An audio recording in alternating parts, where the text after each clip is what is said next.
Hey there, let's dive right into day 4 of Advent of Code. If you're watching this video, like you, I'm just trying to solve the puzzles. I'm not going to be efficient or very clever about it. Instead, we're going to try to solve the puzzles in a straightforward computer programming way, and, and so forth. Okay, day 4. Camp cleanup. Space needs to be cleared before the last supplies can be unloaded from the ships. Remember those rucksacks? So several elves have been assigned to the job of cleaning up sections of the camp. Each section has a unique ID number, and each elf is assigned a range of section IDs. However, some of the elves compare their section assignments with each other, and they notice that many assignments overlap. To try to quickly find overlaps and reduce duplicated efforts, the elves pair up and make a big list of section assignments for each pair, which will be our puzzle input. For example, considering the following list of section assignment pairs. For the first few pairs, this list means within the first pair of elves, the first elf was assigned sections 2 to 4. 2, 3, and 4, so that's inclusive of the endpoints 2 and 4. While the second elf was assigned sections 6 through 8, namely 6, 7, and 8. The elves in the second pair were each assigned 2 sections. The elves in the third pair were each assigned 3 sections. One got 5, 6, 7, the other got 7, 8,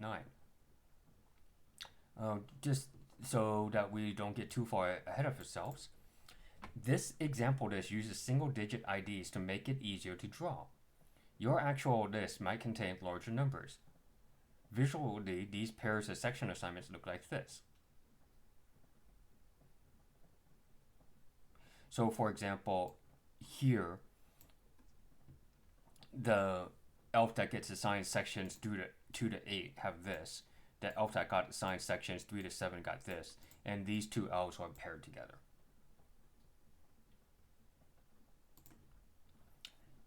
Some of the pairs have noticed that one of their assignments fully contains the other. For example, the one I just said, 2 to 8 contains 3 to 7, and 6, 6 is fully contained by 4, 6. In the pairs where one assignment fully contains the other, one elf out of pair would be exclusively cleaning sections that their partner will already be cleaning, so these seem like the most in need of reconsideration. In this example, there are 2 such pairs in the example. How many assignment pairs does one range fully contain the other?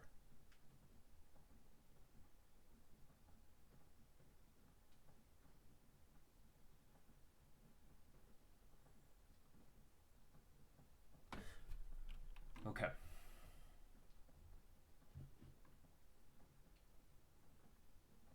I think what I want to do is just kind of brainstorm this. So what I'm thinking of is in part 1, fully contain the other. We're going to have 2 intervals, one going from A to D, and the other going from B to C. If they fully contain the other, that means that A is less than B, which is less than C, which is less than D. Does that make sense? That BC would be between A and D. Now, also at the moment, I don't know if the middle numbers will come after the left and right numbers or the other way around. So we're going to have to check for that as well. That is, in this case, I don't know if we might get something like this and have to check for that too. And where I still want A to be less than B, B less than C, C less than D. As a side note, there are functions in R that check if numbers are sorted, but to be honest, I just kind of want to program this in a straightforward way for people that are actually watching these videos. So we're going to go and be pretty explicit or brute force about this.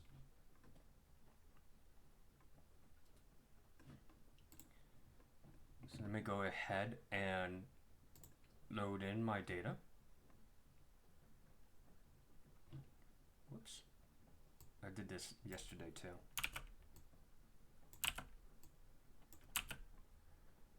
The function is readLines.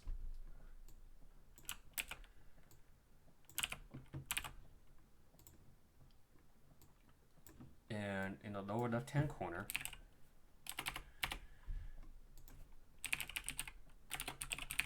our puzzle input looks like this.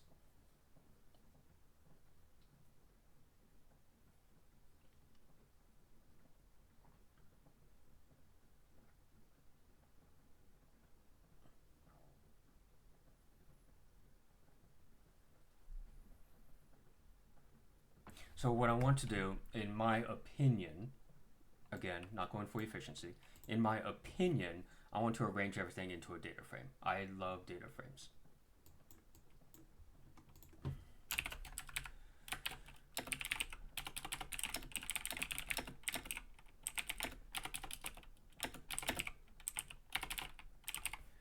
So this was building the data. And we're going to have n be the length of the puzzle input.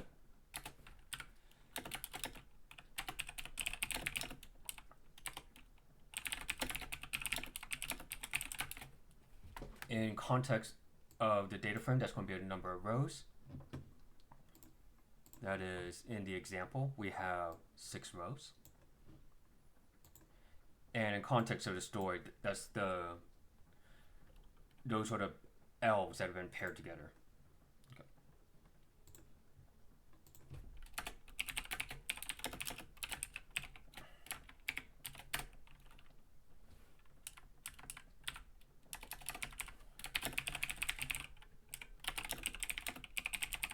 What I'm thinking is a big data frame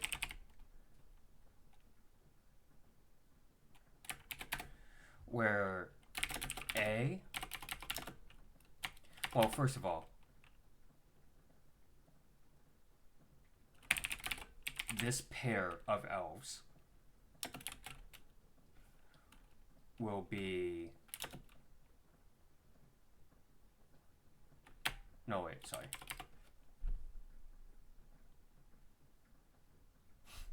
Got ahead of myself. A will be a bunch of numbers, namely in the example 6 of them, and we'll do that for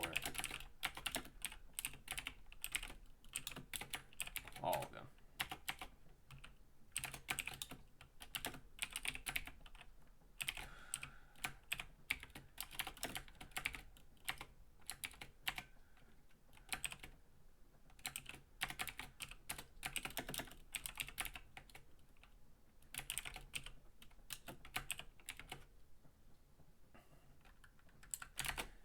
So now my data frame has these spaces ready to go.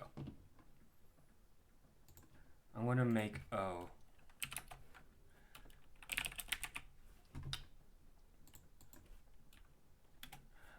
variable called contains. Contains looks like it's going to be a function named a d prior. I want to avoid accidentally overwriting something, so I'm going to call that a boolean. That is, later on, we're going to fill this with a bunch of true, false values.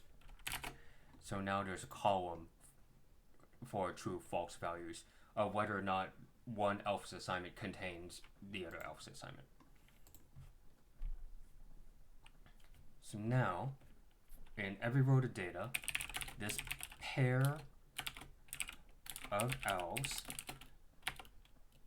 will be a string split of the puzzle input at that row. Now, what I'm doing right now is I'm going to take each one of these rows and I'm going to first split it onto comma.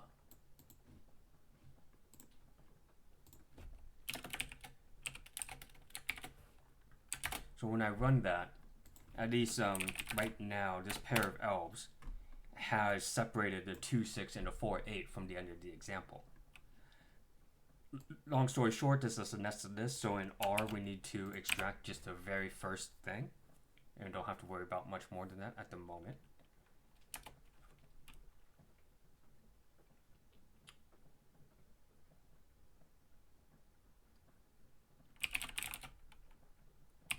First elf will be this pair of elves, namely literally the first one, and second elf will be this pair of elves, 2. So now what I did was, here in the lower left hand corner, this pair of elves grabs those numbers 2, 6, 4, 8. First elf is the 2, 6. Second elf is the 4, 8.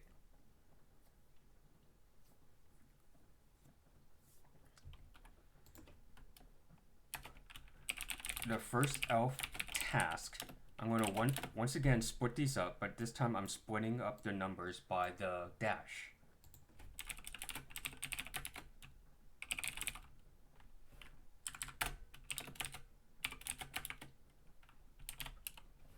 Don't forget the double brackets. Going to do the same thing for the second elf.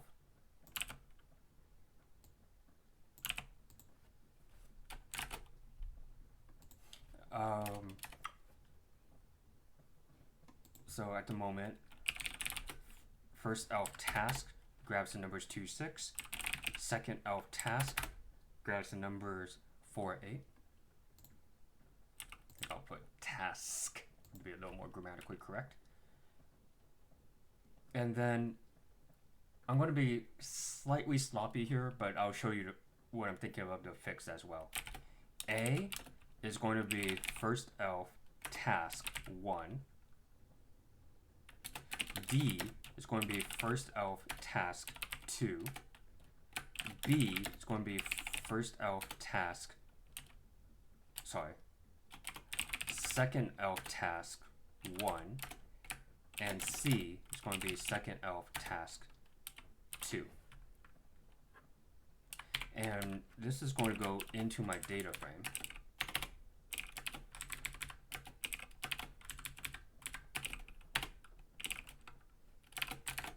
Oops, I forgot something. Row.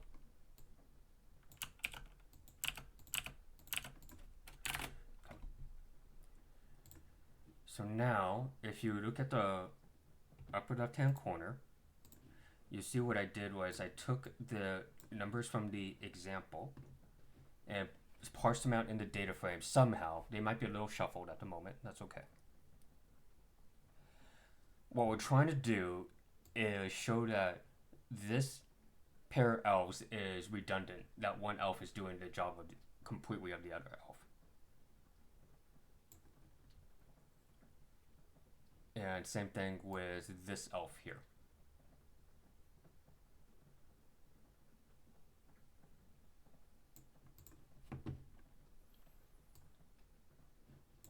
Okay, so we're going to now do a really big check.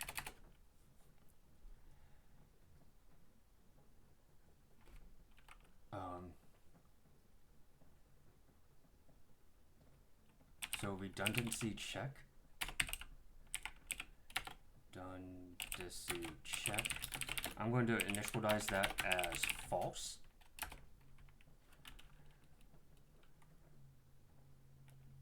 If A is less than or equal to B, what I'm doing now is this thing here. But actually, in the second set of inequalities, I misspoke earlier. What I want to do is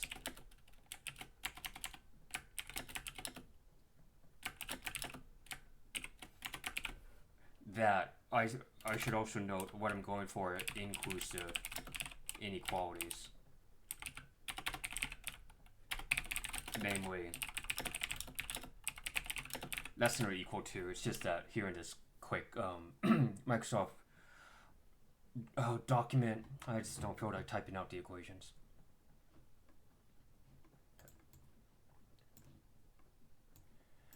So if A is less than B, if B is less than or equal to C,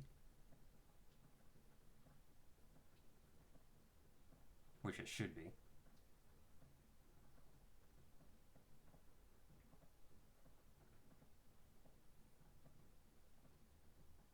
I'm wondering if I even need this.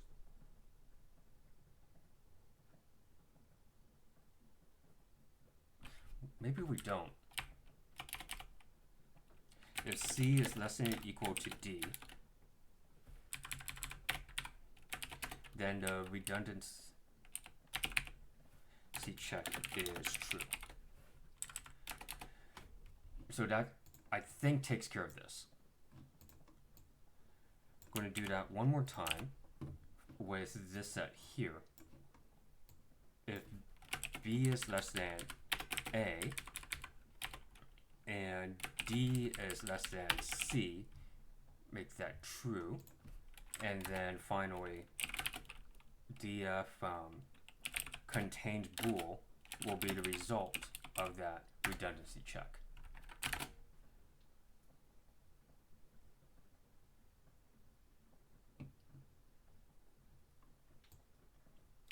I got a little too fancy with the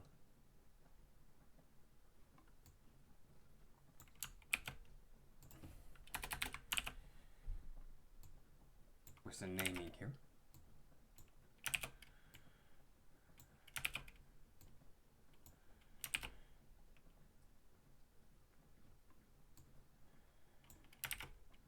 I'm actually afraid that this is still going to be too fancy with the naming.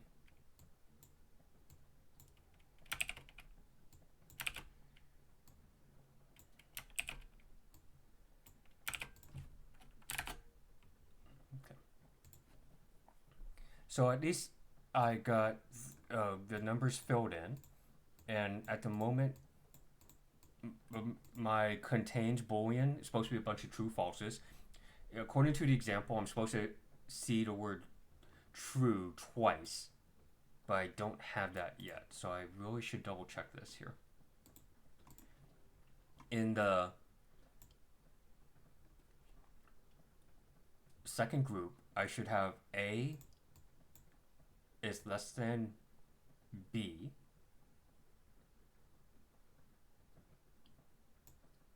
and C is less than D.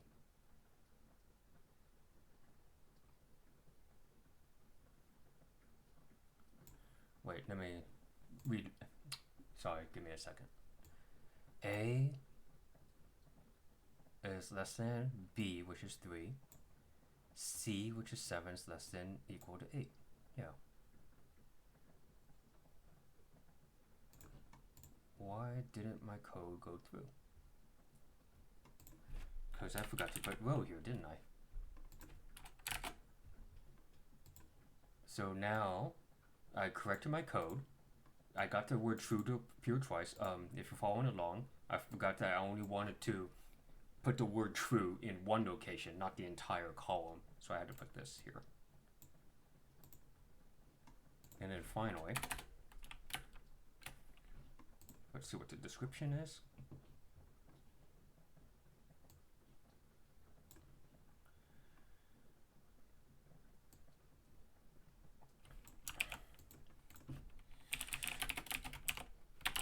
Assignment pairs where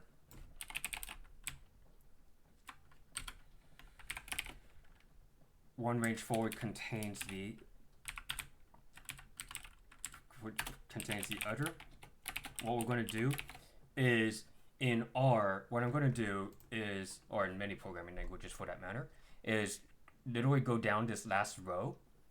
The word false is treated as 0 when you're doing a quick arithmetic, and the word true will be counted as 1. So we're going to add up the last row, and it should equal to number 2.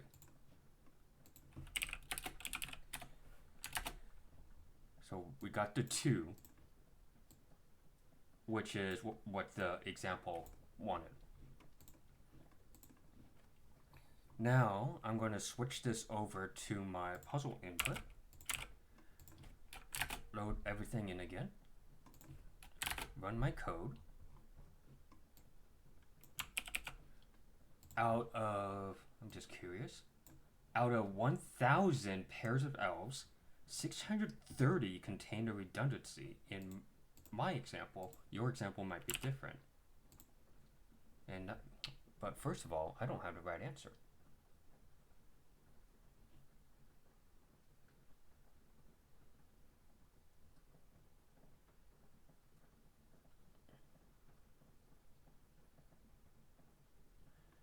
So I'm going to give me a minute. I'm going to fix some of my code. I have a hunch I know what I did.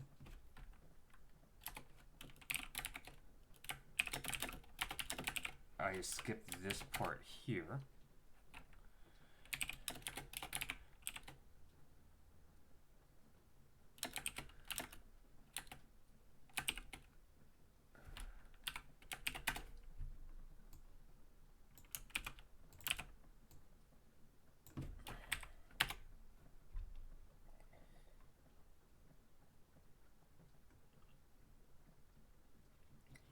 Gotta double check my arithmetic.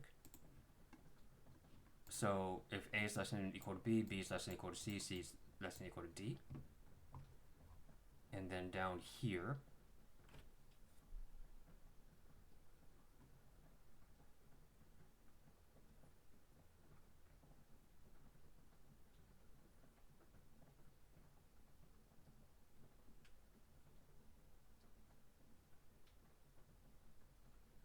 B is less than or equal to A is less than or equal to D, and if D is less than or equal to C,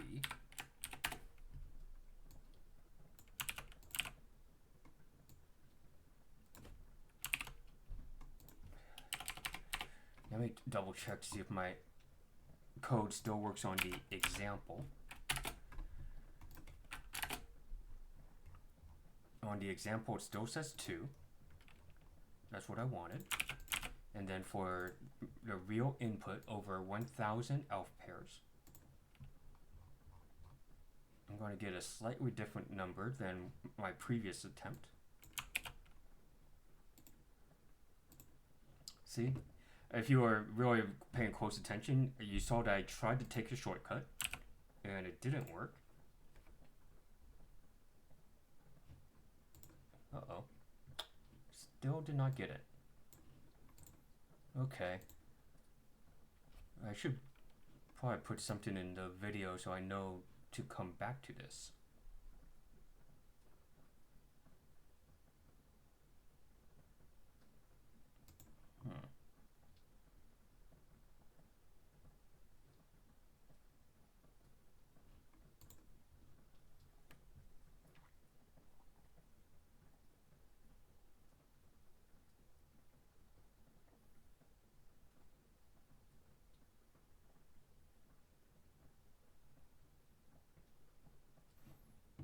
So what I'm going to do is go through some of the puzzle input,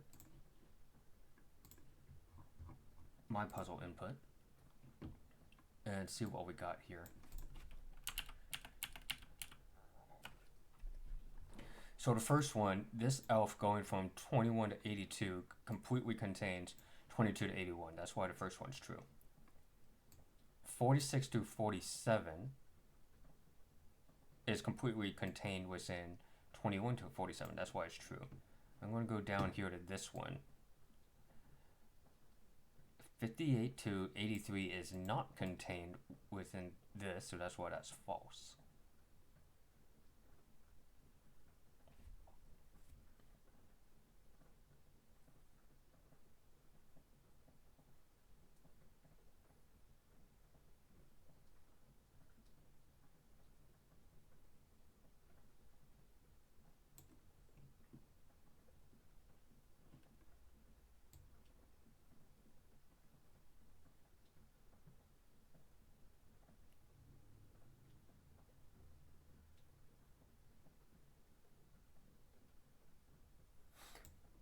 I think this is where I have something wrong. So down here on row 15 of the data frame, you could see it. I'm trying to keep all this on the same screen. 2 to 9 is not completely contained within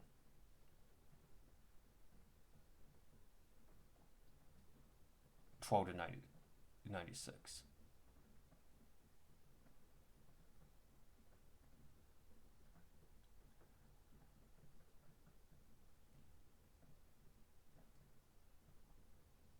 So this should have thrown false. It should have said A is less than B,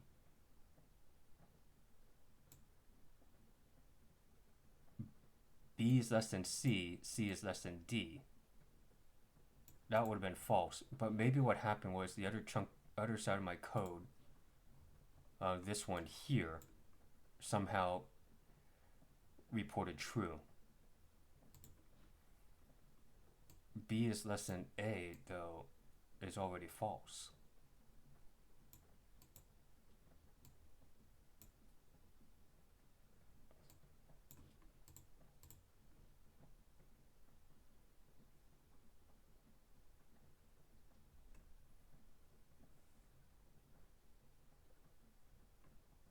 So this should not have even been tripped.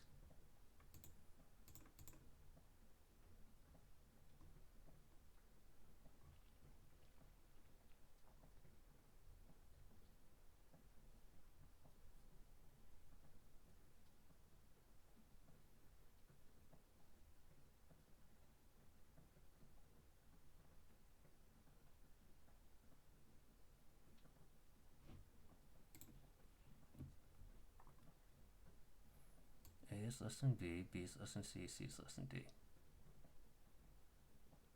And then you have comparisons. If that's true, then A is already less than D. But that's always true from the start.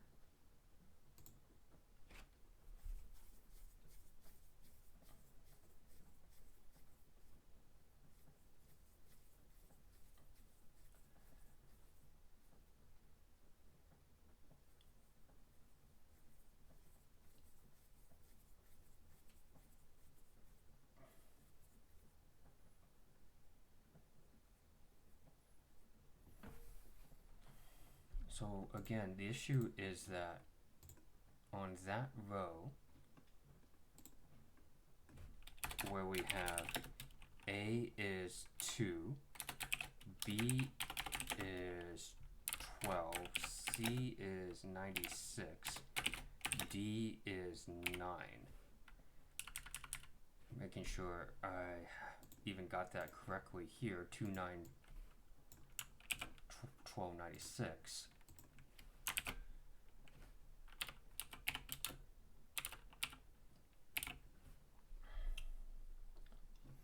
I saved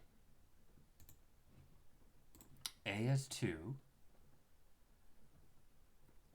B as 12,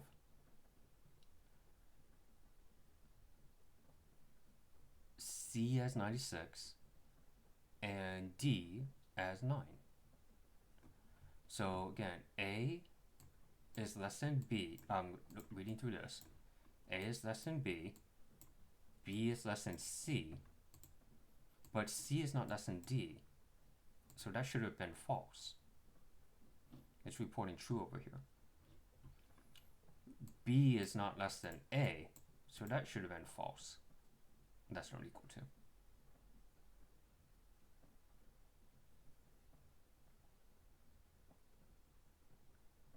Why is it not resetting?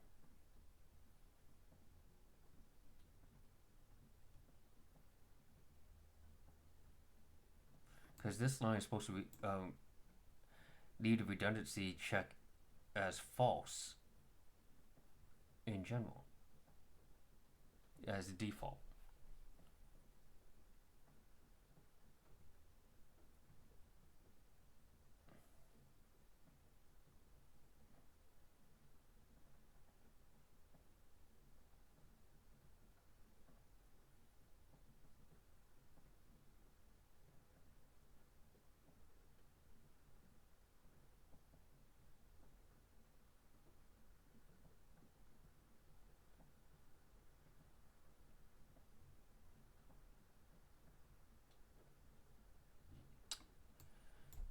I don't think this is going to change anything, but just in case, I'm going to switch this to lowercase letters so that I remove the unintended redundancy.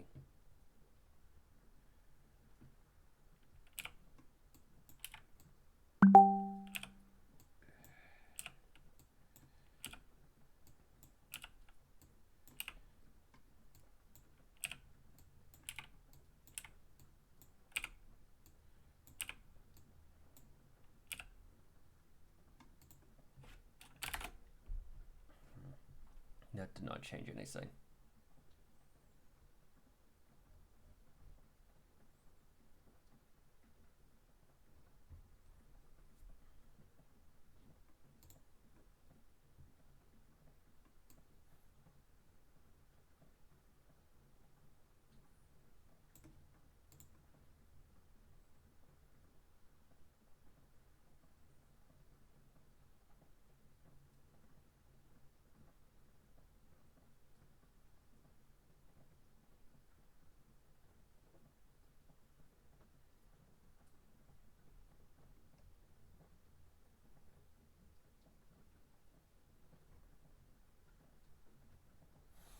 I'm gonna look at that row in particular. Let's go after row 15.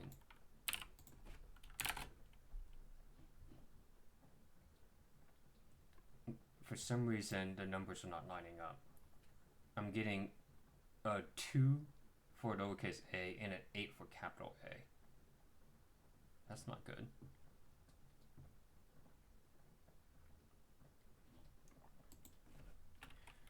So this pair of elves were again 2, 9, 12, 96. The first elf, 2, 9. The second elf, 12, 96. First elf's task, 2, 9. Second elf's task, 12 to 96. So A is 2, B is 12.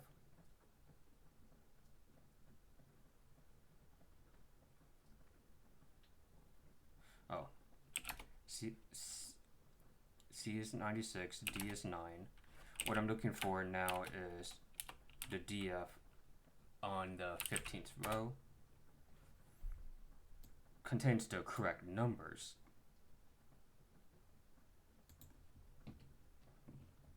But why is it going through? A is less than or equal to B is false. Oh!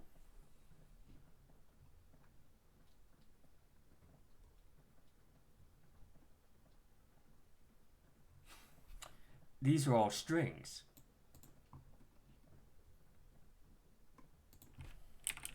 I have to convert them to numbers.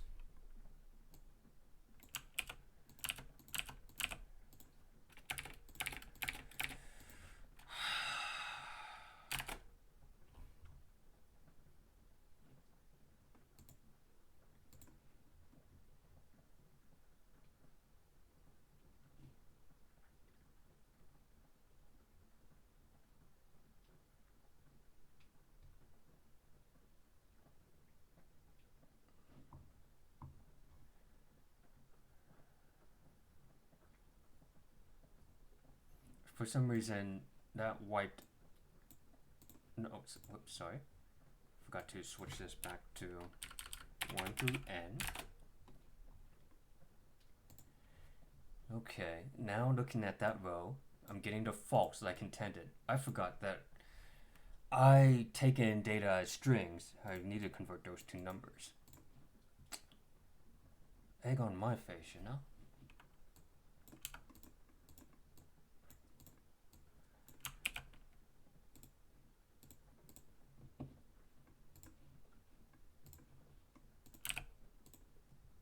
There we go. Sorry about that, folks. Whew, already 36 minutes. Let's go on to part 2. It seems like there was still quite a bit of duplicate work planned. Instead, the elves would like to know the number of pairs that overlap at all. In the above example, the first 2 pairs don't overlap while the remaining pairs do overlap. This actually might not be too bad.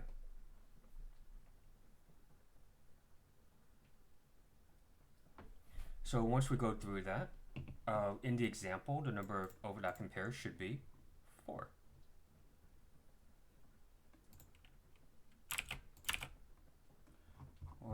Let me, just for my own notes, grab part 2's description. Did I grab part 1's description?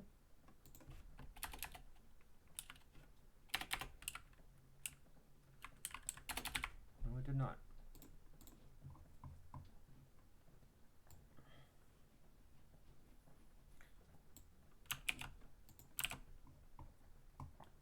Okay.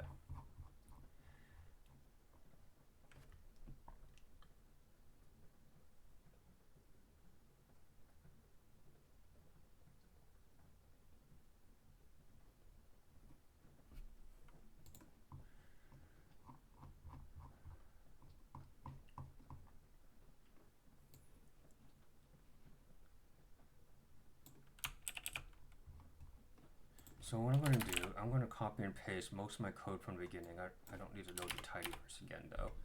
I'm going to load the example, load the data frame. This time around, what I'm looking at for part 2, if we have AD, BC, Microsoft Word just got weird there because I thought I was making a list. And checking it twice, all I need to do now is check if B is less than D, right? In the BCAD case, I would just need to check that C is less than A. Right?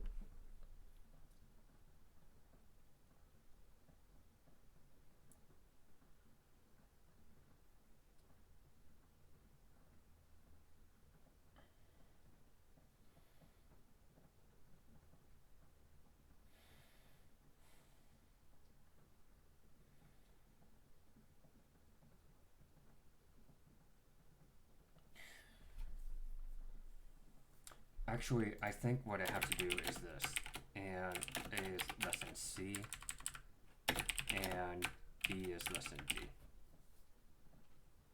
That's what I'm doing.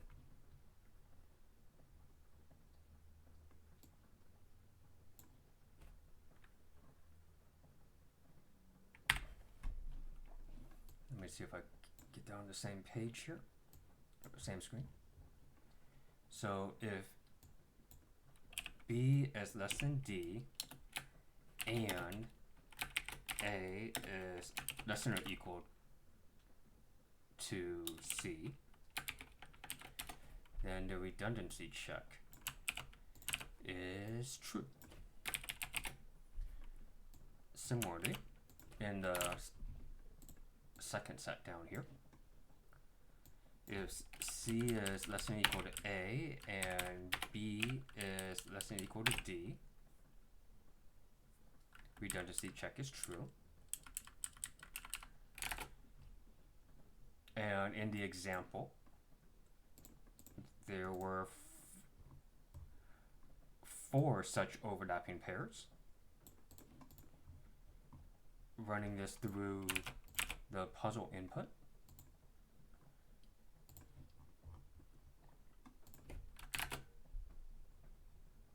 I got this many out of 1,000.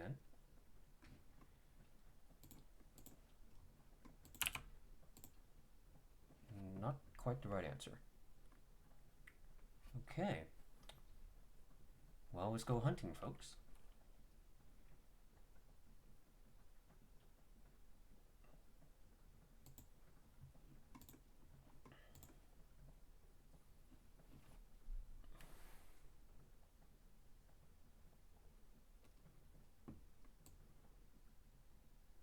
Funny thing is, this is row 15 again.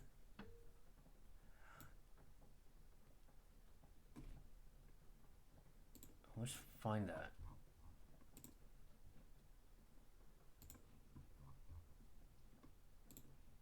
that row 15 was this one here, 2 to 9. Oh wait, that does not overlap, that's fine. I guess we'll just do this manually real quick. These definitely overlap. These overlap.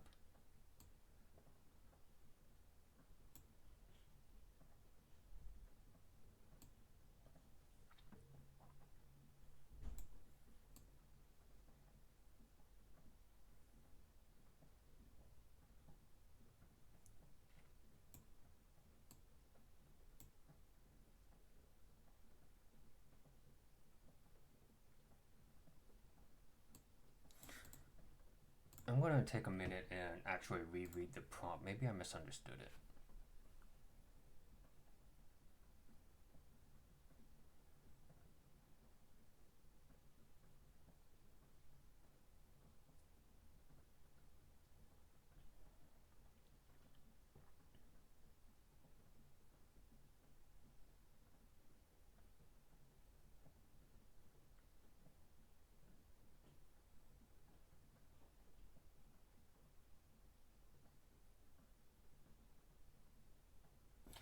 Okay, I think I see where I'm getting a discrepancy.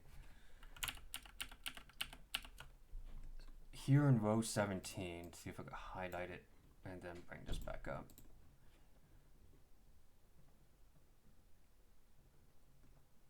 No, never mind. That definitely overlaps.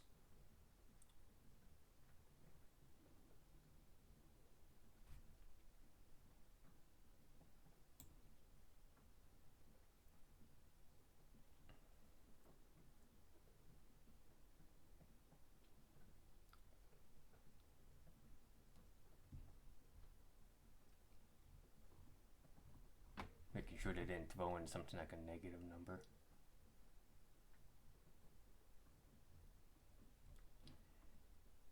Maybe if I look at the false ones.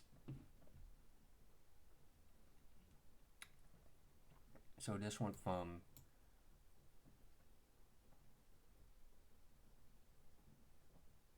two to 9, 4 to 96, 62 to 66 does not overlap with 67. 9 through 35 doesn't overlap with 36 to 88, and so forth.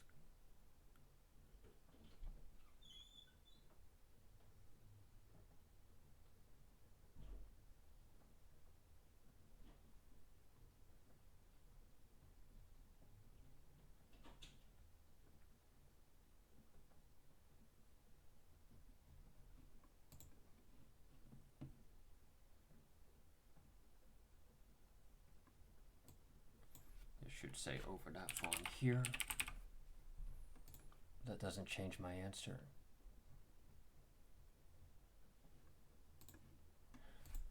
This is one of those situations where if I run this through my example, the code works correctly. It gets the 4 like the example says.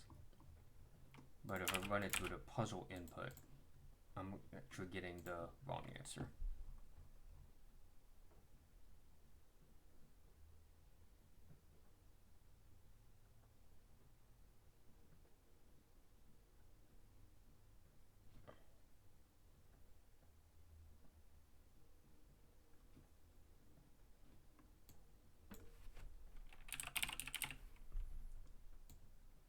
Be a little more descriptive. I'm going to call these overlap checks. It's not going to change anything.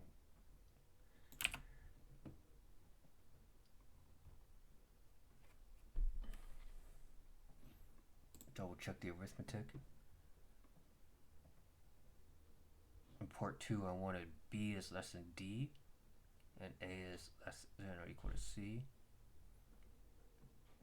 C is less than or equal to A, B is less than or equal to D.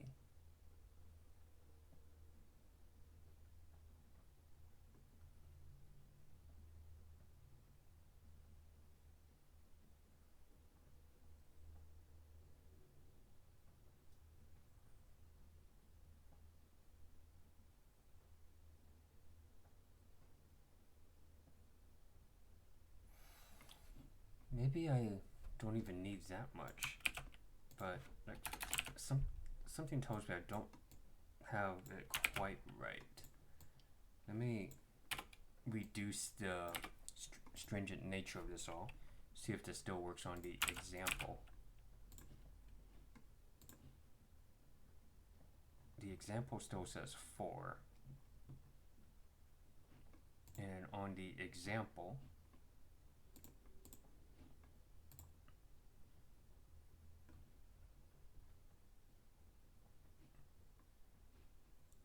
it said that the first 2 do not overlap and then the remaining 4 do.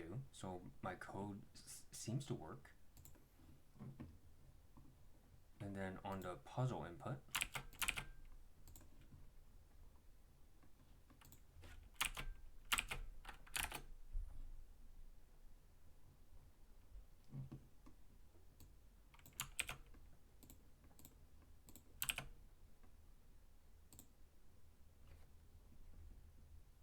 not getting it.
There's some case I'm just not seeing.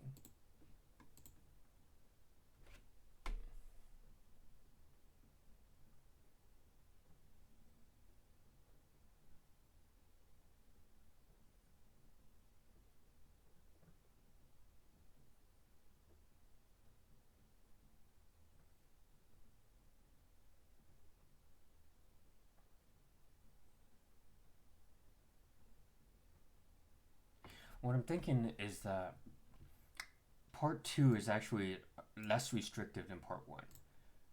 BC does not have to be completely contained within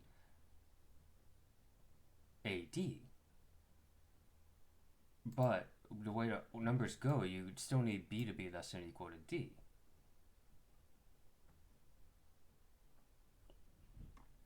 Similarly, AD does not have to be completely contained within BC, but you need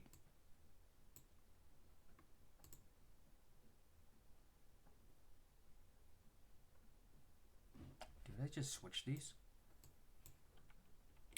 AC.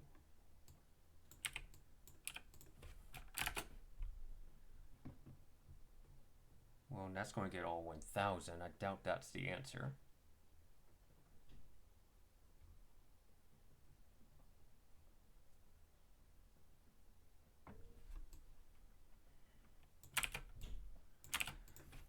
Right now, you're just watching me grasp at this.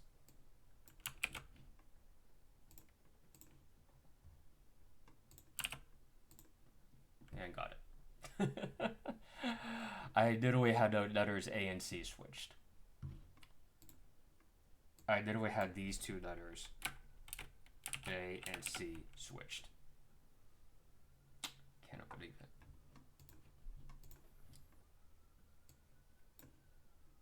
Alright, folks, that's going to be it for today, and let's just see each other tomorrow.